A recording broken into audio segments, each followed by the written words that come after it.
I'm Dr. Brockelmans, and you are Sarah? Sarah and Tom. Tom. Okay, I want to ask you a few questions. You're not married. How No. long you been together? A little over 2 years. 2 years? Do you live together? No. Okay, and you not live together at all? For about 4 months we lived together. 4 and months? I moved to Los Angeles. When you came to Los Angeles? Yeah. And why did you stop living together?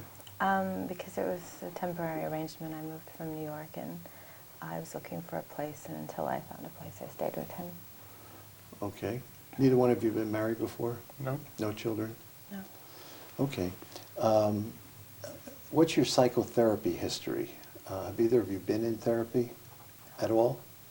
When I was a kid, my parents were, my father was an alcoholic and on AA, and my mom would go to Al-Anon, and I went to Alateen when I was a little, like probably 10.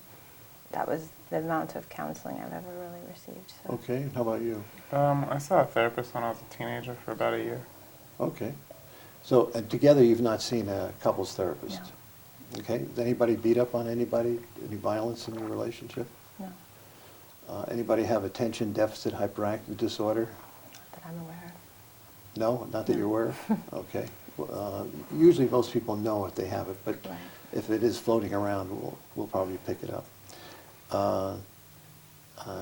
Any problems with relatives, like parents? Any fighting over?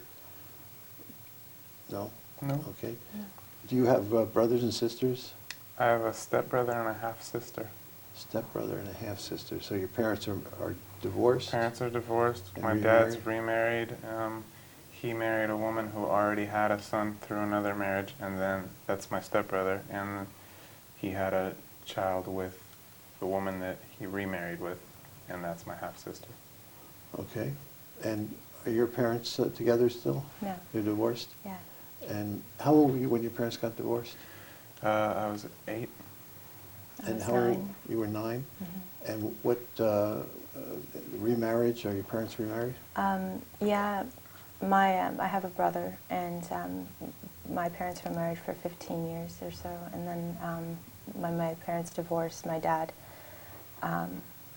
was single for a long time. He's now remarried when I was in high school, and he's been married for about 10 years. My mother remarried for a short period of time and then had a divorce with that person, and then she's been living with her boyfriend now for about 7 years or so. Okay, and do you have any siblings, did you say? Just one brother. One brother? Yeah. Older or younger? He's older. Okay. You have a sexual relationship? Yeah, And how is your sexual relationship? Any problems? sometimes. Sometimes? Sometimes it's What kind? okay.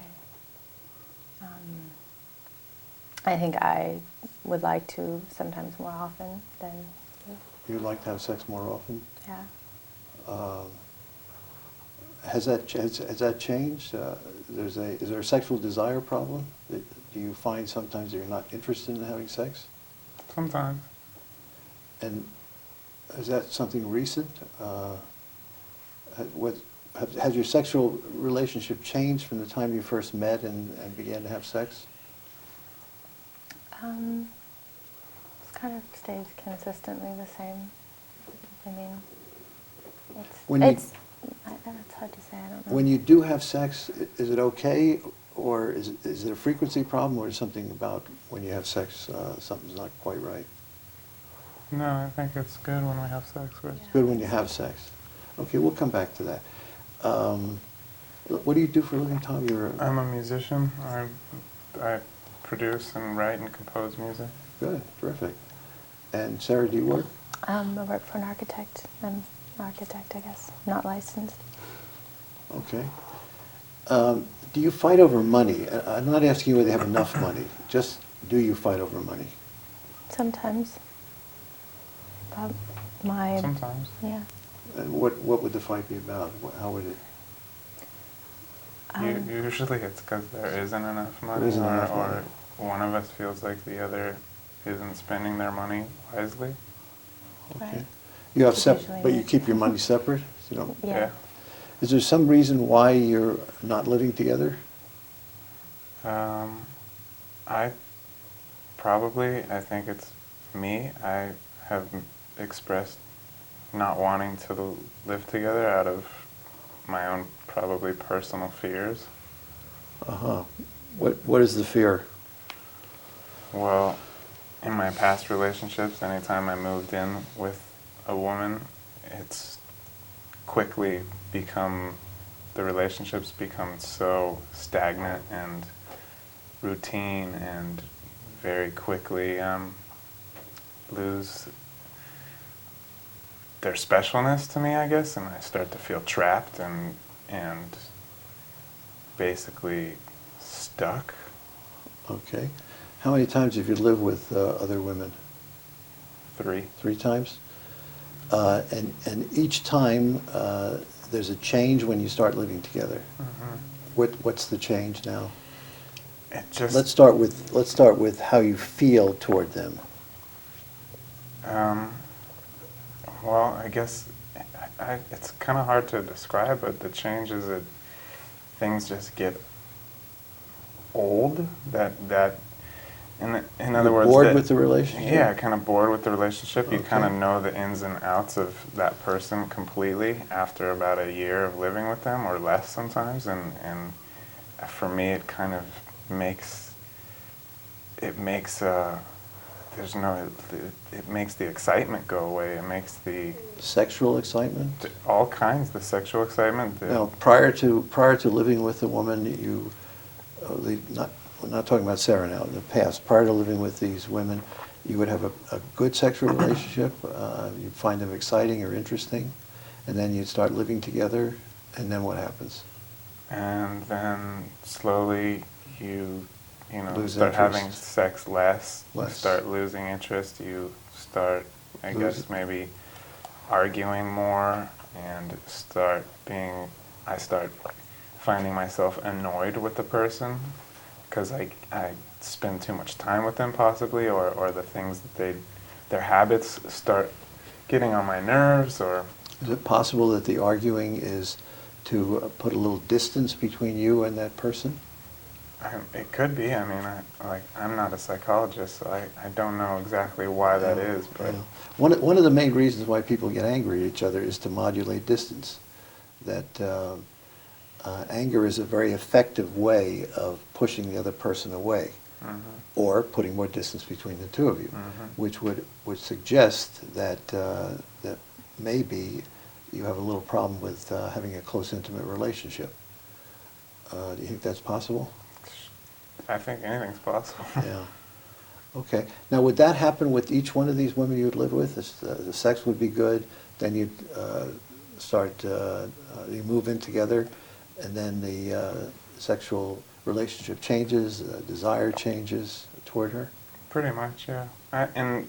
It's not just the sexual relationship, I have to say. It's kind of the whole thing. The whole thing? I lose that feeling of when you first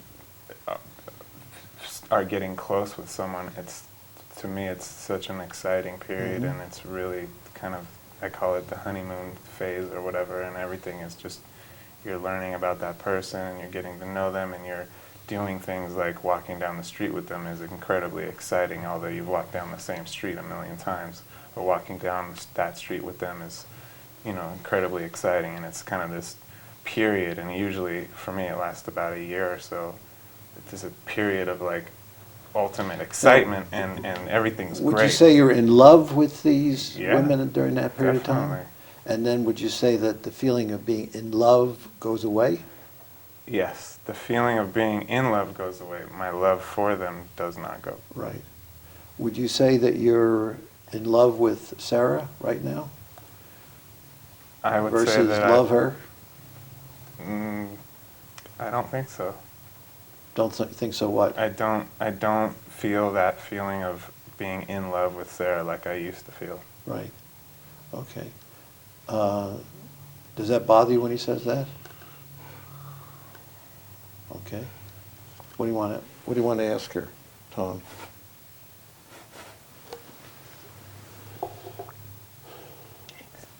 What do you want to ask her, Tom?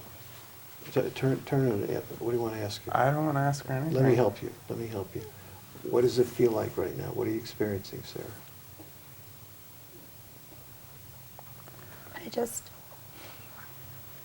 I can't really identify it, I guess. I'm upset because I feel like it's all true, and,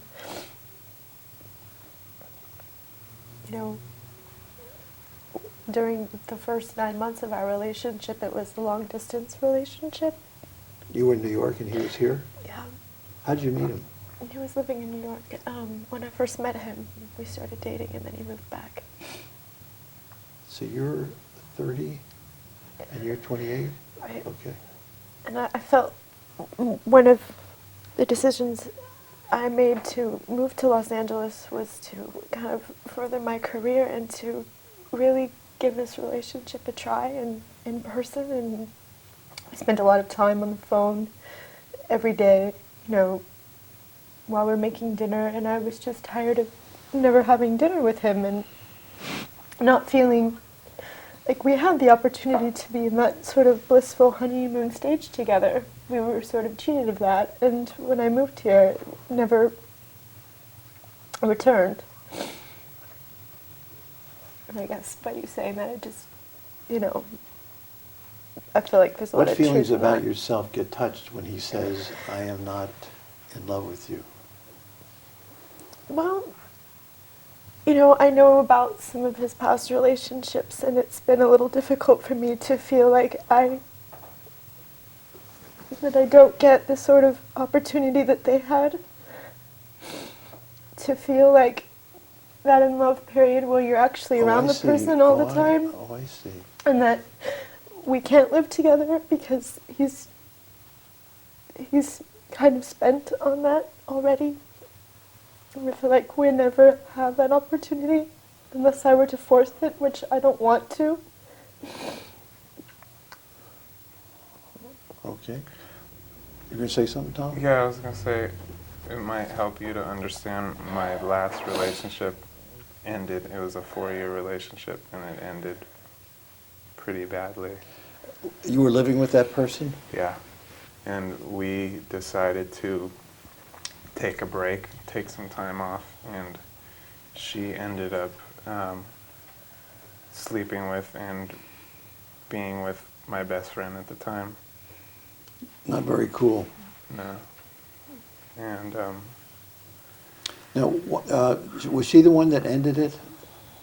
She slept with your best friend, so that probably Yeah, aggravated you. she But was the who one that actually said, ended it. I'm done? she was. She said, I'm done. And why was she done?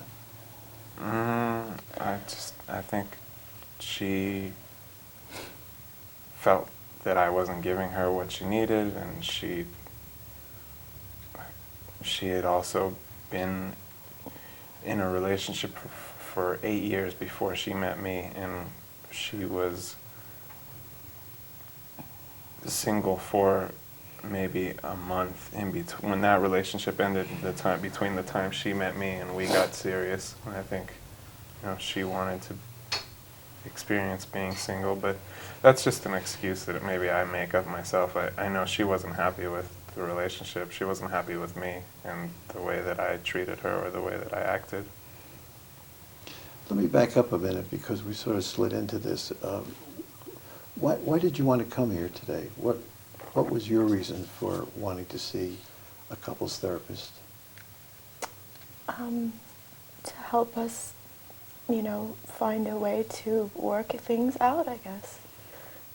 Because I'm at a breaking point myself. I feel like Breaking point meaning that I could walk away from this Yes. relationship at Yeah. some point, because I also feel like my needs aren't being met in some ways, and I know that I'm not necessarily meeting his, but I feel like I'm having a difficult time growing myself because I'm so upset so often. We fight a lot, and it's draining, and I'm kind of emotionally tired, I guess. Do you talk about feelings very much? Yeah. A lot. A lot? Let me tell you what I mean by feelings, because sometimes people confuse feelings with emotions or criticism. Let me tell you what a criticism is. An emotion attached to a person and event with a judgment and a demand. I'm angry at you for slamming the door. You're bad for doing it. Cut it out. That's not talking about feelings. That's criticizing. Mm-hmm. And criticizing leads to defensiveness. And in 40 years of doing this work, I've never huge been problem. able, I've never had to teach anyone how to be critical or defensive. But I have had to teach people what it is to talk about feelings. So a feeling is, the last two steps are separate. You throw those out. There are two new steps. The first one is the same, an emotion attached to a person and event. But now, no judgment, no demand, to talk about your inner world, but connected to the outside, and then finally your inner world. Let me give you an example. I'm angry with you for slamming the door. It's okay. It's okay, no judgment, no demand. I just want to tell you about what goes on inside of me. I feel shut out, left out. I feel unimportant to you. Now I'm talking about my feelings about myself, my negative beliefs about myself, but still connected to you. I'm unimportant to you. But I have one step to go, because if I stay there, it's as if you're the one that makes me feel unimportant. You're actually not that good. So I have to disconnect from that. I feel unimportant apart from you. I don't need you to feel unimportant. I can do it all by myself. It touches a feeling inside of me that it's in my core someplace, and I have this concern about whether I'm okay and whether I'm good enough. And it can be touched relatively easily. Some patient criticizes me, or somebody at work or at UCLA criticizes me. It can tap into those kinds of feelings. I can even trace back to when I was a kid. My brother was my father's favorite. He was the one that could always do things, and I couldn't. Okay? So the surface issue here is the slamming of the door. But the underlying issues, the feelings that I have about myself, talking about feelings, are the feelings that I have, negative beliefs I have about myself. Now, let me go back to you two. Do you talk about feelings? I think so. Yeah. Good. Okay. So what would you like to ask her about her feelings? What would you like to tell him about what's bothering you about the relationship right now? Well, I do feel like he's hypercritical of things, Hypercritical. that Okay. he's really concerned with, just a general sense of worry about a lot of things that I don't necessarily think are worth worrying about. And I am very defensive. I know that, and I. Can we go to a recent, did you have a recent fight yesterday, today? Do you remember one? Yeah. Okay. Do you, Tom? Sure. All right. Pick out an argument that you had.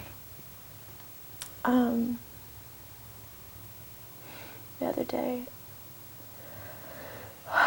I guess, we were in the kitchen, I was making him dinner, and we were talking, he was telling me about this event that he might be working in, and I was excited, and I was like, oh, might wear something nice, and I looked at him, and he's looking at me, and I can detect a certain look on his face, and I guess I insinuate that I know, what that is, and I feel like judging my pants. He doesn't like them, and, doesn't look nice on me, and I know this because he's told me this before, and Doesn't like your pants? right, or Okay. like my body in them or something. He was looking at me with this look of disapproval, and he didn't say anything, and he's like, I'm not going to say anything, it's not very nice. And we've had a conversation many times before where I find that completely unnecessary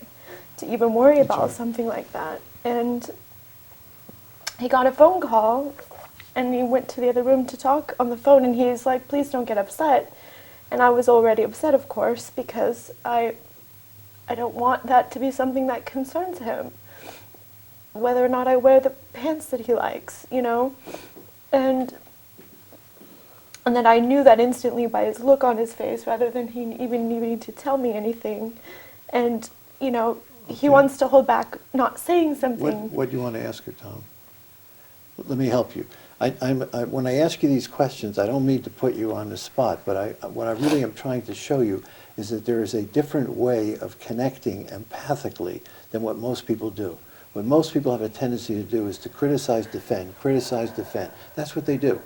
I don't have to teach anybody to do that. But the idea of trying to understand empathically what goes on inside of another person, that's very difficult to do, and it's something you have to learn. You have to learn.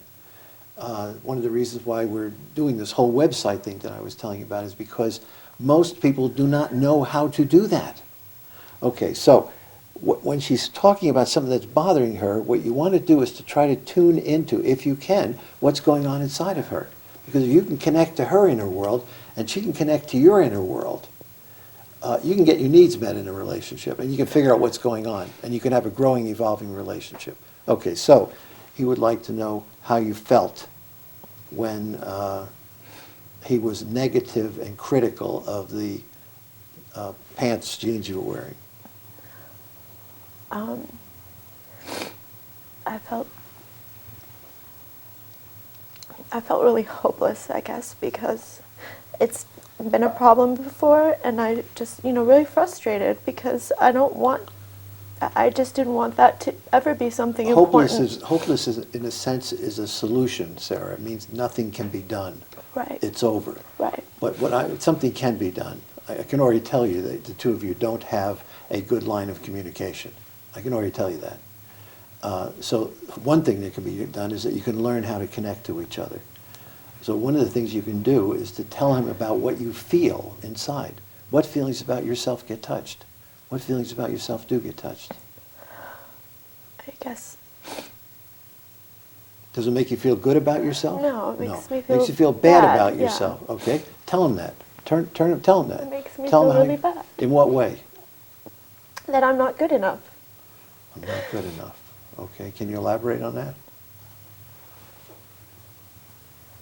I feel like when I try to please you, you don't often notice, and I can easily displease you, and that's the first thing you point out.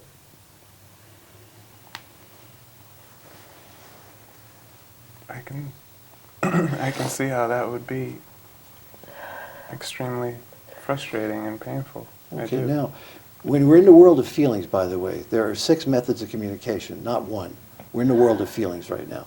But there are 6 methods of communication. Play talk, kibitzing, bantering, information exchange, what time are you coming home tonight, casual conversation, gee, it's a nice day here in Los Angeles, intellectual discussion, are we ever going to resolve the problems in the Middle East, problem solving, should we buy a blue car or a red car, and then talking and listening, the dialogue of intimacy, okay?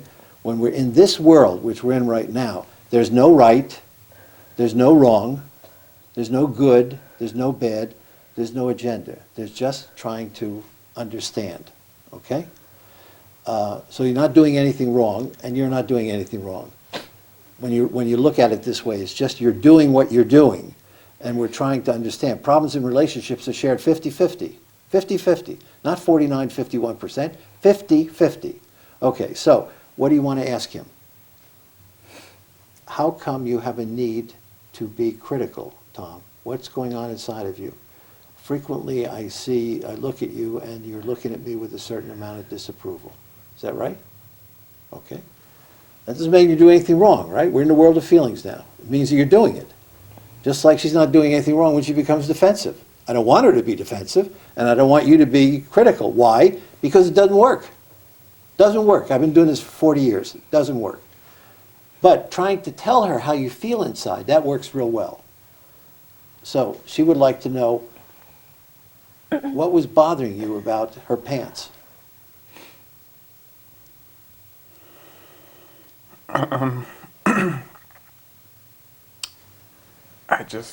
I guess I feel that they don't look good on her, and that Okay. I've expressed that before or whatever, and Okay, they so don't look.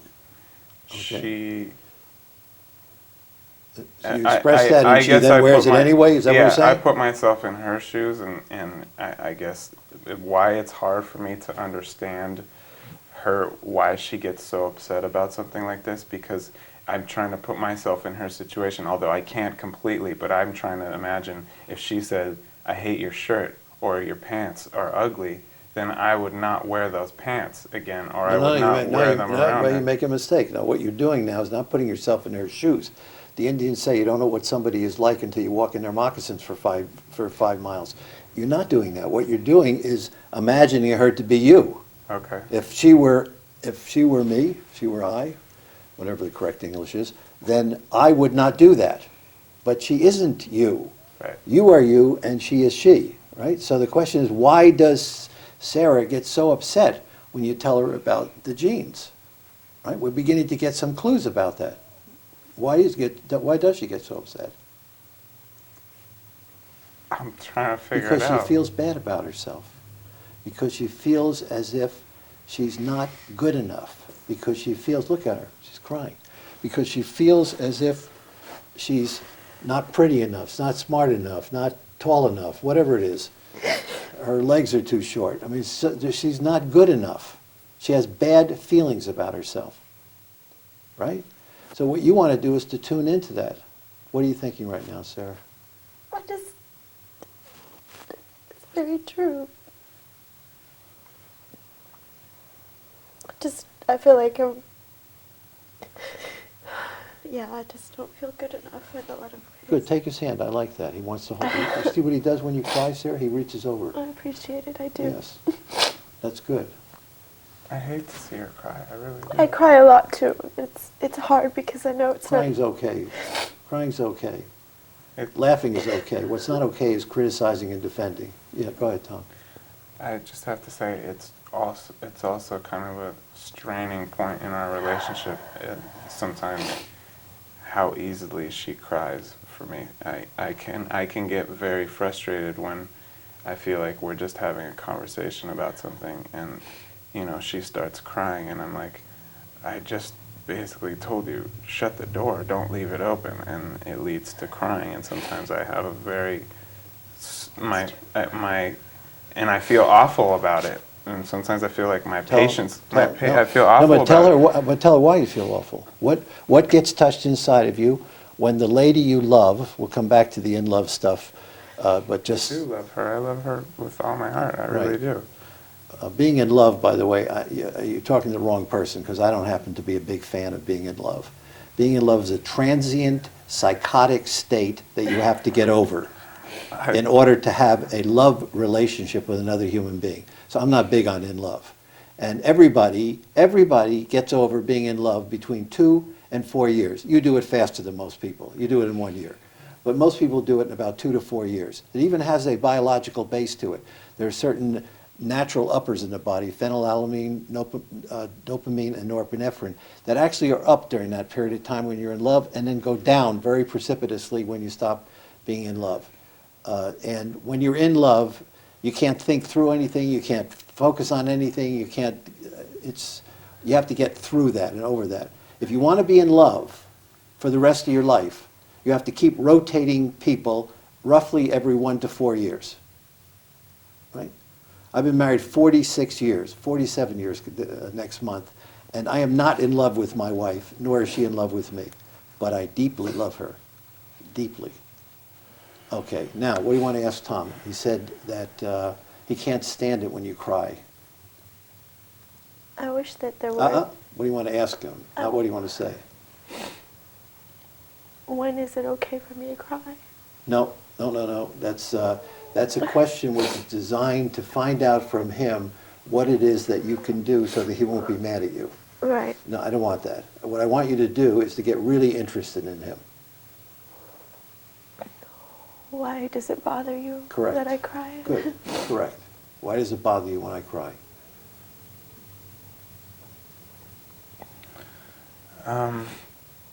A lot of times I feel like you cry too easily and that she's too weak. And I wish that you were What stronger. bothers you? What bothers you about my being weak? Sarah would like to know.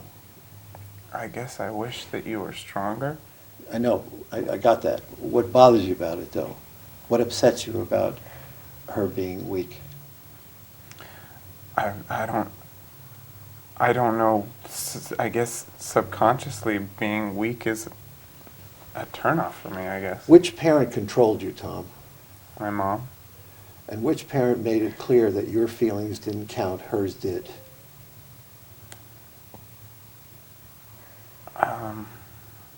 I guess it was And my which mom. parent did you feel didn't take care of you and that you had to take care of her? That was my dad. Your dad. My mom took care of me very, very well. My dad was kind of, Because what you said here is that I want her to be strong. I don't want her to be weak. That usually what that means is that you're looking for somebody to take care of you. That you're looking for somebody that you're tired of taking care of yourself and being all by yourself all the time and being alone. And what that usually means is that there was a parent who didn't take care of you, who didn't give you what you needed when you were a child. I honestly, I mean, I guess I could see that, yes, I do wish sometimes she would take care of me. I do wish sometimes she would take the initiative and be the stronger person. I guess I feel like I always am the stronger person in the relationship, and it makes me feel... But I want to know what's bothering you about that. I understand the wish. That's like solving a problem, right? The problem is that you would like her to be stronger. You're tired of being the strong person all the time. But what I'm saying is that where we begin with is not trying to solve the problem. Let's find out what the problem is. What is it that you feel inside when she is not strong and you have to be the strong one? What is it you feel inside when you don't have someone taking care of you? I guess sometimes I feel like the parent, and and that she's the kid, and I feel And why does that bother you? it makes me feel like we're not equals as much, and Okay. like I don't. If you have a parent-child relationship, then you're not equals. A parent-parent relationship or a child-child relationship would be equal. Right. Okay, so you have a parent-child relationship. I got that. Now, what bothers you about you not being equal? Well, I want us to be equal. I know. want. What bothers you about not being equal?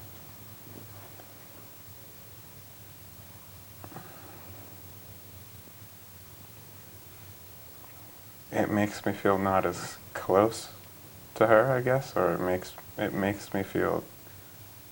Well, that's what you do to try to solve the problem. Try to put distance between the two of you. Not as close. There's something scary about having a close, intimate relationship with people for you, isn't there, Tom? I guess, maybe there is. I'm not aware of it, and that's why I'm here, is to kind of Yeah. learn about Yeah. myself, maybe have an outside opinion like yours to help me Yeah. to recognize that. But, Yeah, I- we'll get it all this first session. We'll have other sessions to see how things unfold. What I want you to do is, between these two sessions, we still have time today, but I just want to mention this, that we'll meet in about 2 weeks, and what I want you to do is to watch the tape between now and then, see what you see coming out in it, and I'll watch it again, and then when we meet next time, we'll have had a review of what took place in this session. Can I ask a question that seems a little off the wall? Which one of your parents is controlling? my mom, Your mom. And how is she controlling? she's very worrisome. She's the kind of mom who will tell you, don't forget to do this. Did you do that? Did you make sure to do that? Don't forget. What are you doing? How are you making your money? What's your job? What's your next job after this job? Very... Tell me again, how many kids in your family? I was an only child. Your only child, and For- you on have a my mom's stepson side. and a stepchild? Stepbrother and Stepbrother. a half-sister. The thing is Right, so that you were an I only child. was raised by my mom, and I lived with my dad only on the weekends. Okay. And so I only saw my step-siblings on the weekends. The rest of the week I was Are you with my uncomfortable mom. being around your mom? Do you like being around her? Do you find it more comfortable if you can be apart from her for periods of time? No, I like being around my mom. I do like being around my mom, although, now that I'm older, I find it a lot harder to put up with some of her controllingness and some of her, worries and her constant nagging of me. And so a lot of times we do get into arguments where, and I'm also able to call her out on some of the stuff that she does, and I'm sure as you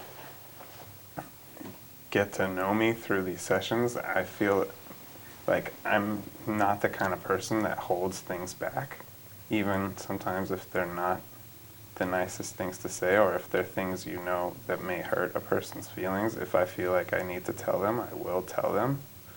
So sometimes when I get together with my mom nowadays, I will tell her, you're doing this, or you're acting this way, you're being this way, and you know, that's not, you need to change that. It's not a good way to behave, and we can get into arguments. Okay. The reason I asked that question is because it's not uncommon for people who have a controlling parent, particularly a controlling mother, to link the controlling issue unconsciously with sex, strangely enough. It's interesting that we use the word intimacy when we refer to sex. It's the wrong word. Intimacy is a conscious process of trying to understand who another person is as separate from self and conveying to that person who you are as a separate autonomous person, and vice versa, a conscious process. Closeness, on the other hand, has to do with issues as an unconscious process of coming together and forming a oneness while at the same time attempting to maintain a separateness. And it's that issue of closeness that creates problems for us. And sometimes, if you have a controlling parent, a controlling mother, for reasons we don't understand exactly, it gets connected to the sexual relationship. So when you fall in love or have a loving relationship or a committed relationship with someone, a very funny thing happens. Your sexual desire goes down. You would think it would be the other way around. And then what happens is that sometimes you then point to her pants or her jacket or her height or whatever it is as the reason for why you're not feeling turned on and excited. And of course you take that extremely personally because you believe it. You believe that you're undesirable in lots of ways. And so she then personalizes it. The point I'm trying to make here is that the reason why he doesn't have sexual desire for you and find you exciting has nothing to do with you. You're fine. You're fine. And that the reason why you have some problems in this arena probably is linked to your relationship with your mother when you were a child, strangely enough. And that the crime that she has committed is that you love her. You said before, I love her very deeply. I really do. Good. That we will... That's why we're here. I mean, I don't want to walk away from this. I know that, you know, I love her so much, and I want to make it work no matter what it takes. Good. We'll make it work. That what you need to do is, where we start with this, is by learning how to develop an empathic connection. Please don't feel bad when I say you don't have one. I've never seen a couple have one. Never. N-E-V-E-R. Never. How's that? Never. Unless people come to my office or an office like it, they will not learn how to have an empathic connection. They will not learn how to have a dialogue of intimacy. The next time you come, I'm going to give you an exercise, which is a talking and listening exercise. It takes me about 5 or 10 minutes to describe it, so I can't give it to you today. And you're in pretty good shape, so you're not mad and screaming and hollering at each other and angry all the time, so that you'll be able to do this exercise, I believe. And I want you to do this, the exercise, when I give it to you. Interestingly enough, most people I give the exercise to don't do it. But if you do it, if you come here, if we work on developing a dialogue of intimacy, if you learn how to be empathically connected, if you watch the videotape that we're being taped right now, right? I'm going to send you that tape. I want you to watch it so that we can discuss whatever you see on that tape next time. And if you do the exercise, interesting things might happen. Like you might begin to develop a closer, more intimate relationship. And you might even, here's where the M word comes in, you might even think about getting married. Anybody ever think about that? Do you? Yeah, sometimes. Do you ever think about it? Sure. Which one of you is scared most about it? I'm pretty scared about it. You're scared? Yeah. I would have guessed he was most scared. I What think he's scares- scared too. Yeah, no, you're both scared. You both have a problem with closeness and intimacy. You know, this is going to sound really weird. I knew what the problem, at least one of the major problems that you had before you ever showed up today. Remember I said that on the phone to you, Yeah. Sarah? I've been doing this a long time. And when people come in what we call premarital therapy, that's what this is, premarital therapy. You ain't married, right? So it's premarital. And there are 9 different kinds of couples therapies. But one of them is premarital therapy. And when people come in with couples therapy, in 100% of the cases, did I say 99 or 100? I think I said 100. In 100% of the cases, the problem is related to closeness. Closeness. That unconscious bond that gets formed when you get married. And that people have to learn how to deal with the things that scare them, like fears of abandonment. You're worried that he doesn't want to be with you and doesn't care about you and doesn't love you. And fears of envelopment. You're concerned about being controlled, taken over, dominated in the relationship, right? It's one coin. On one side is a fear of envelopment, on the other side is a fear of abandonment. On one side is a fear of envelopment, the other side is a fear of abandonment, right? Most people marry somebody or get hooked up with somebody who has a problem with closeness like they do, and it's the other side of the coin that shows fear of envelopment, fear of abandonment. You both have a problem with closeness, not just one of you. So we will meet in 2 weeks, probably about the same time.